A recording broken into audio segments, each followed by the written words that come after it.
बिस्मिल्लाहिर्रहमानिर्रहीम अस्सलाम वालेकुम। मैं हूं सरदार अहमद ख़ान और आप देख रहे हैं मेरा YouTube channel reality and hope. आज के इस व्लॉग में हम देखेंगे सेनेट के बारे में। सेनेट के इलेक्शन अभी हमारे मार्च में हो रहे हैं, तो उसके बारे में हम देखते हैं कि टोटल नंबर ऑफ़ सेनेटर कितने होते हैं पाकिस्तान में, किस प्रोविंस से कितने सेनेटर होते हैं, और इसके साथ साथ देखते हैं कि एक सेनेटर को मुंतखब होने के लिए कितने वोट रिक्वायर होते हैं। और इसके साथ साथ देखेंगे अभी जो हॉर्स ट्रेडिंग हो रही है, तो वो हॉर्स ट्रेडिंग किस तरह होती है और इसका सारा प्रोसेस इलेक्शन का क्या है। एक सेनेटर को मुंतखब होने के लिए कितने वोट रिक्वायर होते हैं, डिफरेंट असम्बलीज़ में उसको डिफरेंट वोट रिक्वायर होते हैं। तो चलते हैं सबसे पहले अपने नंबर ऑफ़ सेनेटर की तरफ।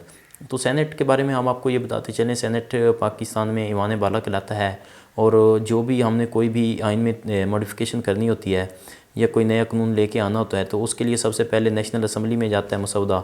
वहाँ से मंजूरी के बाद वो मसौदा जो है हमारे सेनेट में जाता है। तो सबसे पहले देखते हैं कि कोई भी आइन हमने अगर उसमें मॉडिफिकेशन करनी है या कोई न्यू लॉ हमने लेके आना है, तो उसमें हमें 2/3 मेजॉरिटी रिक्वायर होती है। तो यहाँ हम आपको ये बताते चलें कि फ़ॉर एग्ज़ाम्पल वो जो हम मसौदा लेके आते हैं, पहले वो ईवान ज़ेरी में लेके आते हैं, यानी कि नेशनल असम्बली में। अगर वो नेशनल असम्बली से 2/3 मेजॉरिटी से पास हो भी जाता है, जब तक सेनेट में वो 2/3 मेजॉरिटी से पास नहीं होगा, तो वो हमारा कानून की शक्ल इख्तियार नहीं करेगा। तो इसलिए कोशिश होती है डिफरेंट पॉलिटिकल पार्टीज़ की, वो चाहती हैं कि हुकूमत का रास्ता रोकने के लिए उनके पास एक ही ऑप्शन होता है कि किसी तरह सेनेट में अपने नंबर बढ़ा लिए जाएं और वहाँ हुकूमत की 2/3 मेजॉरिटी ना हो, जिसकी वजह से कोई भी आइन में मॉडिफिकेशन ना हो सके। तो यहाँ हम देखते हैं कि एक सेनेटर जो होता है पाकिस्तान में, उसका जो टेन्योर होता है वो 6 साल के लिए होता है। लेकिन पाकिस्तान में सेनेट के इलेक्शन जो हैं वो हर 3 साल के बाद होते हैं। तो इसमें इस तरह होता है कि जो 50% सेनेटर होते हैं वो रिटायर हो जाते हैं, और उसके बाद 3 साल बाद नए 50% मुंतखब हो जाते हैं। फॉर एग्ज़ाम्पल पाकिस्तान में टोटल जो सेनेटर हैं वो 104 हैं।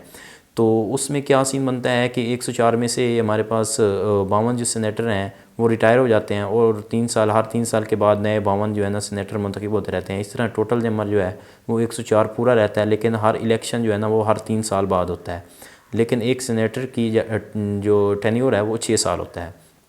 तो इसके साथ साथ चलते हैं हम देखते हैं कि एक प्रोविंस में कितने सेनेटर होते हैं और इनकी डिवीज़न किस तरह है। तो सबसे पहले देखते हैं हम पंजाब प्रोविंस को। तो प्रोविंसेस में जिस तरह नेशनल असम्बली में होता है उस तरह नहीं होता। नेशनल असम्बली में जो हमारे पास जो मेंबर ऑफ़ नेशनल असम्बली हैं वो मुंतखब होते हैं वो पॉपुलेशन के पॉइंट ऑफ व्यू से, मतलब जिस प्रोविंस की जितनी ज़्यादा पॉपुलेशन है तो उसमें उतनी ज़्यादा मेंबर ऑफ़ नेशनल असम्बली की सीटें होंगी। फॉर एग्ज़ाम्पल पंजाब में मोर दैन 50% पॉपुलेशन है, तो जो नेशनल असम्बली की सीट्स हैं वो मोर दैन 50% जो है पंजाब के पास हैं। लेकिन सेनेट में इस तरह नहीं होता है। सेनेट में हमारे पास जो है ना तमाम सूबों को इक्वल जो है ना पार्टिसिपेशन दी जाती है।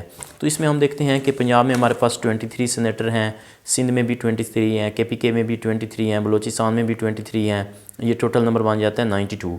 इसके बाद फेडरल कैपिटल यानी कि इस्लामाबाद के पास हमारे पास 4 सेनेटर होते हैं, और फेडरली एडमिनिस्ट्रेट ट्राइबल एरिया यानी कि फाटा में हमारे पास 8 सीटें होती हैं। तो ये टोटल बन जाती हैं 104, 104 सेनेटर हो जाते हैं। तो इसके साथ हम दूसरे नंबर पे देखते हैं कि इनके इलेक्शन का तरीक़ाकार क्या होता है। तो इलेक्शन के तरीक़ाकार की तरफ जाएँ तो हमारे पास इनके पास सिंपल फार्मूला होता है। इनको मुंतखब करने के लिए हमें MPs की ज़रूरत होती है, क्योंकि इनकी division up to the provincial level है, तो इसलिए प्रोविंशनल लेवल के लोग ही इन मुंतखब करते हैं, तो MPs की ज़रूरत होती है। तो हम सबसे पहले देखते हैं कि किस प्रोविंस में कितने MPs होते हैं।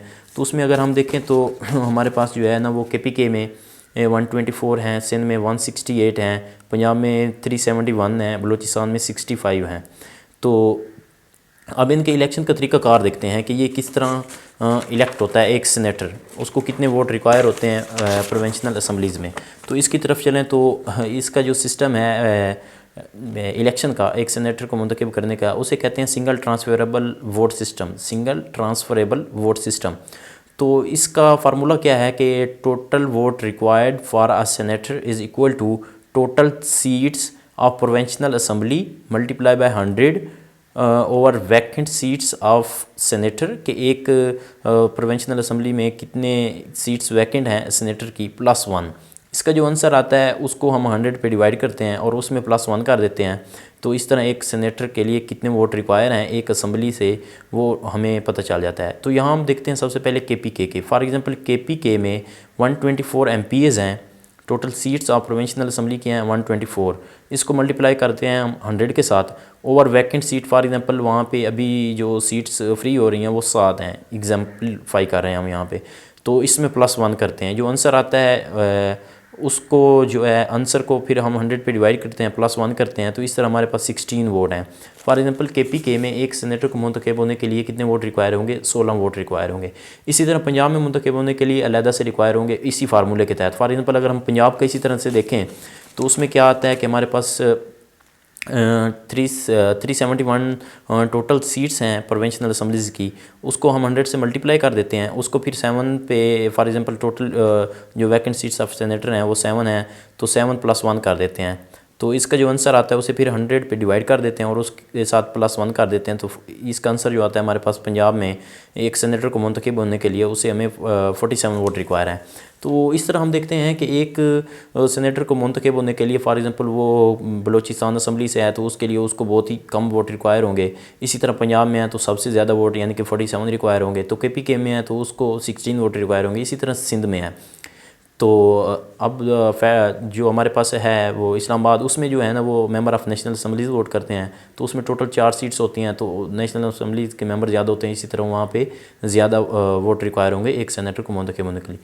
इसके बाद हम देखते हैं कि अब जो सिचुएशन है इस वक्त 2021 में जो मार्च में इलेक्शन हो रहा है तो वो किस पार्टी के कितने सेनेटर रिटायर हो रहे हैं और क्या एक्सपेक्टेशन की जा रही है कि उनको कितने ज़्यादा वोट अब मिलेंगे, किस पार्टी कौन सी पार्टी है जो ज़्यादा अपने सेनेटर बना पाएगी। तो इस इलेक्शन का हम देखें तो हमारे पास जो फिगर आते हैं उसमें टोटल जो है ना वो 52 सेनेटर रिटायर हो रहे हैं। उसमें पीपल्स पार्टी के जो हैं वो हमारे पास जो रिटायर होने वाले हैं वो 8 हैं। PMLN के कितने हैं? 17 हैं। MQM के कितने हैं? 4 हैं। और JUI फे मौलाना फजल रहमान की जो पार्टी है उसके 2 हैं। और PTI के जो है ना 7 सेनेटर जो हैं रिटायर हो रहे हैं। अब न्यू पोजीशन क्या है? न्यू पोजीशन हम देखें कि क्या एक्सपेक्टेशन की जा रही है कि कौन सी पार्टी को कितनी सीटें मिलेंगी। तो यहाँ हम देखते हैं कि पीपल्स पार्टी के जो रिटायर होने वाले सेनेटर हैं वो 8 हैं। लेकिन यहाँ जिस तरह हम जानते हैं प्रेसिडेंट जो है जरदारी उसके ट्रिक्स काम कर जाते हैं, तो वो नंबर गेम में वो बहुत ही ज़्यादा माहिर है। तो हम देखते हैं कि यहाँ उनको एक सेनेटर उनका ज़्यादा बन सकता है अगर उनकी नंबर गेम काम कर गई। और जिस तरह आजकल ये जो है ना बैग्स पैसों के तकसीम किए जा रहे हैं, अगर इसी तरह किए जाते रहे तो वो यहाँ पे ये एक्सपेक्ट किया जा रहा है कि 8 रिटायर होंगे लेकिन उनके 9 सेनेटर बन सकते हैं, लेकिन 8 तो उनके पक्के हैं। PMLN को यहाँ पे सबसे ज़्यादा नुकसान हो रहा है। PMLN के जो है ना वो 17 सेनेटर रिटायर हो रहे हैं, लेकिन इनकी एक्सपेक्टेशन की जा रही है कि जो न्यू पोजीशन में आएंगे इनके सिर्फ 3 सेनेटर बन पाएंगे। तो इसकी एक लॉजिक ये है कि जब पिछले इलेक्शन हुआ था तो उनके पास प्रोविंशनल असम्बलीज़ की सीट बहुत ज़्यादा थी। तो अभी जो इलेक्शन हुआ है नेशनल प्रोविंशनल असम्बलीज़ का तो उनकी सीट्स बहुत कम हो गई हैं। तो जो उनके रिटायर होने वाले हैं वो 17 हैं और जो एक्सपेक्ट किए जा रहे हैं वो उनके पास मैक्सिमम 3 नंबर आएंगे। इसी तरह MQM जो है MQM के 4 सेनेटर रिटायर हो रहे हैं और ये एक्सपेक्ट किया जा रहा है कि उनके पास एक ही सीट बाकी बचेगी जो न्यू इलेक्शन होंगे। ये क्यों है? ये इसलिए है कि उनके पास कराची में जो पहले प्रोविंशनल असम्बलीज़ की सीटें होती थी वो बहुत कम हो गई हैं। तो इसके साथ वो भी एक ही सीट हो सकता है वो इनके पास एक ही सीट ना आए और मुमकिन है कि वो GDA और इस तरह की कुछ और पार्टीज़ के साथ कोलैबोरेशन के साथ एक सीट निकाल लें। JUI फे का देखा जाए तो उनके 2 ही सेनेटर रिटायर हो रहे हैं और 2 ही सेनेटर उनको मिल रहे हैं। इसके साथ अगर हम PTI का देखें तो PTI को सबसे बड़ा बेनिफिट आ रहा है इस इलेक्शन में कि उनके 7 सेनेटर रिटायर हो रहे हैं, क्योंकि इस वक्त उनकी गवर्नमेंट है, पंजाब में उनके पास MPs की अक्सरियत है और KPK में भी उनके पास मैक्सिमम नंबर ऑफ़ सीट्स हैं असम्बली में। तो ये एक्सपेक्ट किया जा रहा है कि अगर PTI जो है अच्छा नंबर गेम खेलती है, वो इसमें अपना काम जो है वो दिखाते हैं तो वो 23 से 25 सीट्स निकाल सकते हैं। ये अब है इमरान खान और उसकी टीम पे कि वो किस तरह कर रहे हैं इस सिस्टम को। तो कहा यही जा रहा है कि वो जो है ना जहांगीर तरीन की भी याद आ रही है, वो जहांगीर तरीन को भी बुला रहे हैं और वो अच्छा नंबर गेम खेलेंगे। अगर वो अच्छा नंबर गेम खेलते हैं तो यहाँ हम ये एक्सपेक्ट कर सकते हैं कि वो अपना नंबर अप टू 25-26 तक कर सकते हैं। इसके साथ हम देखते हैं कि इस वक्त जो एक्चुअल पोजीशन है कि किसके पास कितने सेनेटर हैं। इस वक्त सिचुएशन जो है 104 की हमारे सेनेट में कि कौन सी पार्टी किसके पास कितने सेनेटर हैं, तो उसके लिए हमने आपको ग्राफ दिखा दिया। आप उसमें से देख सकते हैं कि PTI पीपल्स पार्टी PMLN किसके पास कितने सेनेटर हैं, वो आप स्क्रीन पे अच्छी तरह से देख सकते हैं।